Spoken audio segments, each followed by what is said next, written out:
Hello everybody, మీరు చూస్తున్నారు సుమన్ గురు education YouTube channel. ఇక్కడ మీరు చూడొచ్చు, ఆంధ్రప్రదేశ్ రాష్ట్రం నుంచి తెలుగు మరియు సంస్కృత అకాడమీ వారు, అంటే ఇది ఒక గవర్నమెంట్ పబ్లికేషన్ అండి.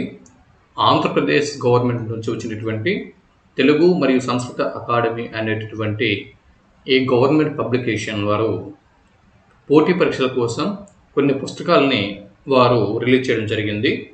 అందులో భాగంగా డిఎస్సి స్కూల్ అసిస్టెంట్స్ వారి కోసం సాంఘిక శాస్త్రాలు అనేటటువంటి ఈ పుస్తకంని కూడా లాంచ్ చేయడం జరిగింది. సో ఎవరైతే సోషల్ స్టడీస్తో డిఎస్సి స్కూల్ అసిస్టెంట్స్కి ప్రిపేర్ అవుతున్నారో వారి కోసం మన ఆంధ్రప్రదేశ్ గవర్నమెంట్ తెలుగు మరియు సంస్కృత అకాడమీ నుంచి ఒక పుస్తకంని లాంచ్ చేసింది. ఇందులో ఉన్నటువంటి సిలబస్ని ముందుగా మనం పరిశీలన చేద్దాం. మీరు మీ DSC social studies content methodology సిలబస్ని పక్కన పెట్టి చూడండి. దానికి ఇది మ్యాచింగ్ అయింది లేదా అనేది కరెక్ట్గా వెరిఫికేషన్ చేసుకోండి. ఒకవేళ మీకు కరెక్ట్గా అన్ని మీ డిఎస్సి సిలబస్కి గవర్నమెంట్ వారు ఇచ్చినటువంటి మీ డిఎస్సి సిలబస్కు ఈ సిలబస్ కరెక్ట్గా మ్యాచ్ అయితే కనుక స్కూల్ టెక్స్ట్ బుక్స్ ఏవైతే ఉన్నాయో ఈ స్కూల్ టెక్స్ట్ బుక్స్తో పాటు వీటిని కూడా, అంటే ఈ పుస్తకాన్ని కూడా మీరు ప్రిఫర్ చేస్తే బాగుంటుంది, మంచి స్కోరింగ్ సాధించగలరు. ఇది గురించి అంటే ప్రతి టాపిక్ వెనుక ఎక్కువ సంఖ్యలో బిట్స్ అనేవి ప్రాక్టీస్ కోసం ఇచ్చారు. మీకు ప్రిపరేషన్లో భాగంగా బిట్స్ని ప్రాక్టీస్ చేసేందుకు ఈ టెక్స్ట్ బుక్ అనేది ఎంతగానో మీకు ఉపయోగపడుతుంది. ముందుగా సిలబస్ చూద్దాం. ముందుగా భూమి మీద వైవిధ్యత అనేది మొదటి అంశం. ఇందులో భాగంగా విశ్వం మరియు భూమి, సౌర కుటుంబంలో మన భూమి, భూమి మనం, గ్లోబు భూమికి నమూనా,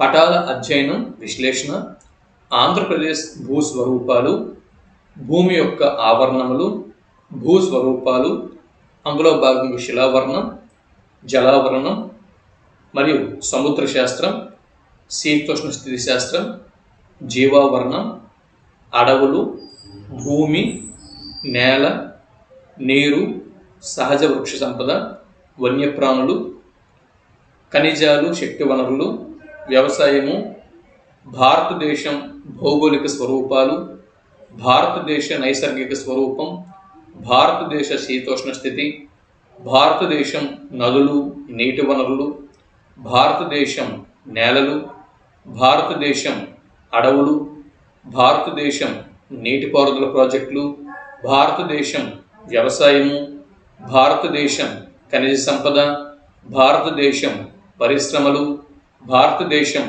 రవాణా సౌకర్యాలు, భారతదేశం వాడరేవులు, విపత్తులు నిర్వహణ.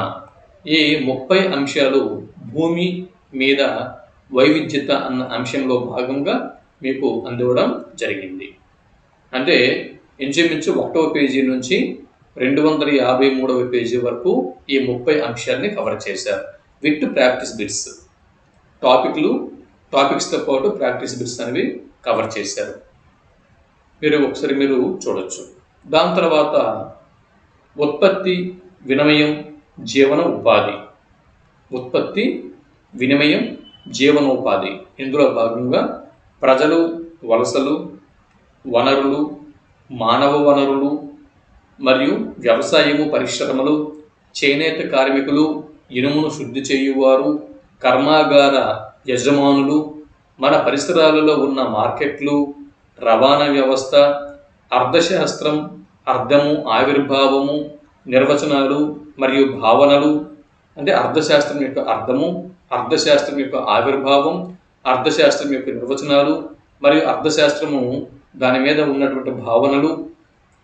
9వ అంశము వినియోగదారుని ప్రవర్తన సిద్ధాంతాలు, డిమాండ్ సిద్ధాంతము, ఉత్పత్తి సిద్ధాంతము, విలువ సిద్ధాంతము, పంపిణీ సిద్ధాంతము, జాతీయ ఆదాయము, స్థూల ఆర్థిక అంశాలు, ద్రవ్యము, బ్యాంకింగు, ద్రవ్యోల్బణము, ఆర్థిక గణాంక శాస్త్రము మరియు ఆర్థిక వృద్ధి, ఆర్థిక అభివృద్ధి, జనాభా మరియు మానవ వనరుల అభివృద్ధి, ఆదాయ పంపిణీ అసమానతలు, నిరుద్యోగత మరియు పేదరికం, వ్యవసాయ రంగము, పారిశ్రామిక రంగము, తృతీయ రంగము, ప్రణాళికలు, ఆర్థిక సంస్కరణలు, పర్యావరణం మరియు సుస్థిర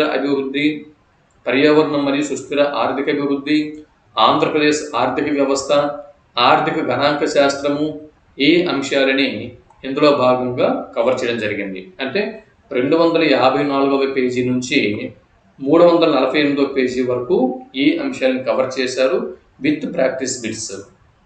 అలాగే రాజకీయ వ్యవస్థ మరియు పరిపాలన, ఇందులో అంశంగా సంచార జీవనం నుంచి స్థిర జీవనం, తొలి నాగరికతలు, సామ్రాజ్యాలు, గణతంత్రాల ఆవిర్భావం, రాజ్యాలు మరియు సామ్రాజ్యాలు, అక్కడ వరకు ప్రాక్టీస్ బిట్స్. ఈ 4 అంశాలకు సంబంధించినటువంటి ప్రాక్టీస్ బిట్స్. ఢిల్లీ సుల్తానులు, కాకతీయ రాజ్యము, విజయనగర సామ్రాజ్యము, మొఘల్ సామ్రాజ్యము, భక్తి సూఫీ ఉద్యమాలు, అక్కడ వరకు ప్రాక్టీస్ బిట్స్. మరియు వాణిజ్య స్థావరాల నుంచి సామ్రాజ్య స్థాపన వరకు కంపెనీ అధికార స్థాపన, గ్రామీణ ప్రాంతాల పరిపాలన, 1857 ప్రజా తిరుగుబాటు, అనంతర పరిణామాలు, చేనేత కార్మికులు, ఇనుము శుద్ధి చేయువారు, కర్మాగార యజమానులు, స్థానికులను నాగరికులుగా చేయుట, దేశానికి విద్యను అందించడం, మహిళలు, కులాలు, వాటి సంస్కరణలు, భారత జాతీయ ఉద్యమం 1870 నుంచి 1947 మధ్య భారత జాతీయ ఉద్యమం, ఈ అంశాలు వీటికి సంబంధించినటువంటి ప్రాక్టీస్ బిట్స్ అందించారు.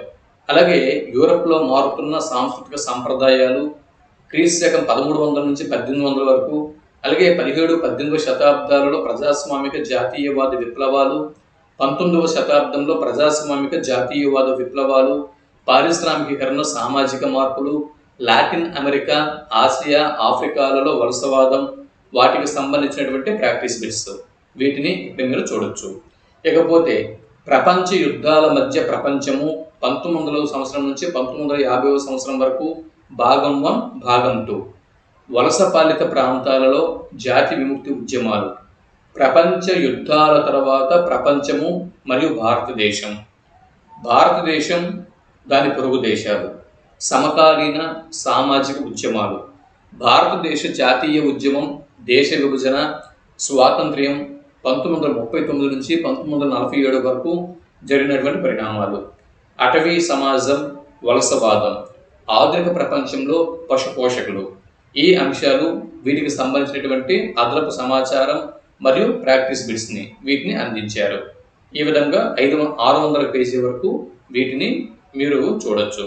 దాని తర్వాత ఫైనల్ పౌరశాస్త్రము, ఇందులో భాగంగా భారత రాజ్యాంగ నిర్మాణము మరియు చరిత్ర, అలాగే తెగలు, సమానత్వం వైపు, స్థానిక స్వపరిపాలన, ప్రజాస్వామ్యం, ప్రభుత్వం, చట్టాలను అర్థం చేసుకుందాం, న్యాయ వ్యవస్థ, వివక్షతను అర్థం చేసుకుందాం, ప్రజా సౌకర్యాలు, చట్టం, సామాజిక న్యాయం, లౌకిక తత్వం, అవగాహన, ప్రపంచ పరివర్తనలో మహిళలు, ప్రజాస్వామ్యం అమలు, రోడ్డు భద్రత, విద్య, మతం, సమాజం, రాజనీతి శాస్త్రం, పరిధి, రాజ్యము, ప్రభుత్వము, రాజ్యాంగము, ప్రజాస్వామ్యం, హక్కులు, ఎన్నికలు, హక్కులు, బాధ్యతలు, కేంద్ర ప్రభుత్వం, రాష్ట్ర ప్రభుత్వం, నిర్మాణం, జాతీయవాదం, రాజనీతి శాస్త్రము, మౌలిక భావనలు, సమకాలీన అంతర్జాతీయ భావనలు, చట్టం, భారతదేశంలో చట్టాల అభివృద్ధి, కేంద్ర రాష్ట్ర సంబంధాలు. ఇవి ఏంటి, ఇక్కడ వరకు 738వ పేజీ వరకు సోషల్ స్టడీస్ కంటెంట్. దాని తర్వాత రెండవ భాగం చూడండి, 739వ పేజీ నుంచి సోషల్ మెథడాలజీ అనేది ఉంది, బోధన అభ్యాస శాస్త్రం, మెథడాలజీ. ఇందులో భాగంగా సమగ్ర అధ్యయన రంగముగా సాంఘిక శాస్త్రాలు, సాంఘిక శాస్త్రం ఉద్దేశాలు, లక్ష్యాలు, విద్యా ప్రమాణాలు, సాంఘిక శాస్త్రం బోధన పద్ధతులు, సాంఘిక శాస్త్రాల బోధన ప్రణాళిక రచనలు, సాంఘిక శాస్త్రాలలో బోధన అభ్యసన వనరులు, సాంఘిక శాస్త్రము పాఠ్య ప్రణాళిక లేదా విద్యా ప్రణాళిక, సాంఘిక శాస్త్ర అధ్యయనంలో బోధన అభ్యసన సామాగ్రి, సాంఘిక శాస్త్ర అధ్యయనంలో మూల్యాంకనం, ఈ అంశాలని మీరు ఇక్కడ చూడొచ్చు. అంటే ఇక్కడ మెథడాలజీ నుంచి 8 అంశాలు, అలాగే కంటెంట్ నుంచి ఇవి ఓవరాల్గా సోషల్ స్టడీస్ కంటెంట్ మరియు మెథడాలజీని ఇందులో కవర్ చేయడం అనేది జరిగింది.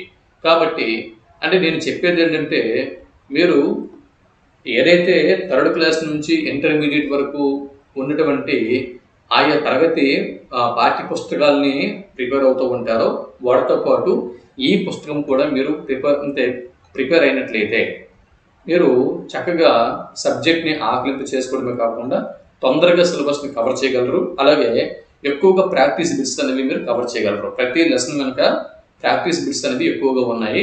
కాబట్టి ఈ ప్రాక్టీస్ బిట్స్ మీకు మీ యొక్క ప్రిపరేషన్కి పునఃబలంని అందించడంలో ఈ ప్రాక్టీస్ బిట్స్ అనేవి ఉపయోగపడతాయి అని నేను భావిస్తున్నాను. కాబట్టి ఇవి మెయిన్ బుక్ స్టోర్లలో ఈ టెక్స్ట్ బుక్ అనేది మీకు అందుబాటులో ఉంది. మీరు కావాలనుకుంటే ఈ టెక్స్ట్ బుక్ని మీరు వెళ్ళి కొనుక్కోవచ్చు. చాలా తక్కువ రేటే ఉంటుంది. కాబట్టి ఈ టెక్స్ట్ బుక్ని కూడా మీరు దగ్గర ఉంచుకొని ప్రిపరేషన్ కొనసాగిస్తే బాగుంటుంది. సరే, ఈ వీడియో మీకు యూస్ఫుల్గా ఉంటే కనుక ఒక లైక్ ఇవ్వండి, మీ మిత్రులకి షేర్ చేయండి. సాధ్యమైనంత వరకు ఈ టెక్స్ట్ బుక్లో ఉన్నటువంటి సోషల్ స్టడీస్ కంటెంట్ మరియు మెథడాలజీని నేను తరువాతి వీడియోస్ నుంచి కవర్ చేసే ప్రయత్నం చేస్తాను. సో ఎవరైతే సోషల్ స్టడీస్తో డిఎస్సికి ప్రిపేర్ అవుతున్నారో అటువంటి వారందరూ కూడా మన ఛానల్ని సబ్స్క్రైబ్ చేసుకోండి. మీకు త్వరలో డిఎస్సి స్కూల్ అసిస్టెంట్స్ ఈ సోషల్ స్టడీస్ కంటెంట్ కూడా ఈ టెక్స్ట్ బుక్ నుంచి అందించే ప్రయత్నం చేస్తాను. జై హింద్.